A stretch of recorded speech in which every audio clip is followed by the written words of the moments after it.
అది విని అది మిన శోకులో ఉరి విడిచిన నెమలికి సవతిగా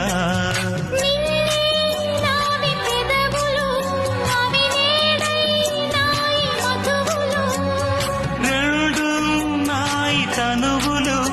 అవి రేపవ్వాలి మనువులు